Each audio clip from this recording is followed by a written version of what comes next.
In one of your previous interviews, you talked about when doing order flow trading, that one of the objectives is to look for weak players to pick off. How exactly do you do that? I mean, what does that look like on your screen when you're seeing a list of asks and the various sizes and a list of bids and various sizes and the volumes, flooding in?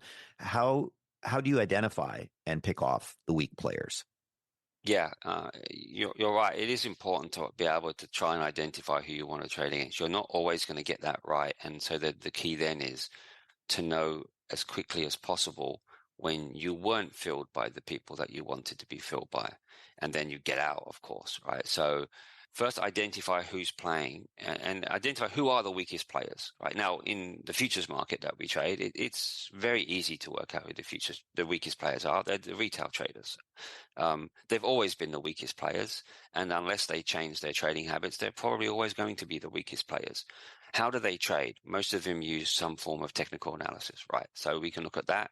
We can look at the weaknesses of those technical analysis, and there's many of them. And from that, we can work out that there's certain situations where these traders are going to be slower than us, or potentially you'd be trading, a little bit behind where the market probably is right now. So based on that, there's certain times where we think that they're more likely to make mistakes. And sometimes, you just have to listen to retail traders and you know when they're making these mistakes. But essentially that's what it comes down to. So and if I get filled, so there's various ways. As soon as you're filled, there's a checklist I give, right? So as soon as they're filled, you can sort of mentally go through the checklist. Did all these things happen? Yes, great. It's a good trade. Then that's fine.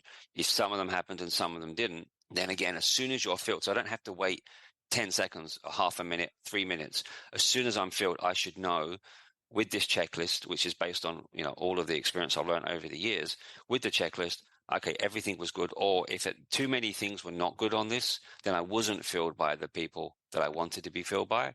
At that moment, maybe a bigger player came in this case, get out, whatever it is, just get out. So there's certain ways that you'll know when you're filled. Again, going back over, all of my 30 plus years, there's times you'll know that wasn't the right way. So identifying when they're likely to make a mistake, which is generally based on the way they're trading, and then recognizing as well that sometimes you won't get it right, and therefore as quickly as possible. If you can recognize as soon as you're filled that this wasn't great for whatever reason, there could be a number of factors. If you can recognize that quickly, then the next step is, okay, just get me out. So while you were market making, did you trade or invest your own money? And was that allowed? And if so, what kind of assets did you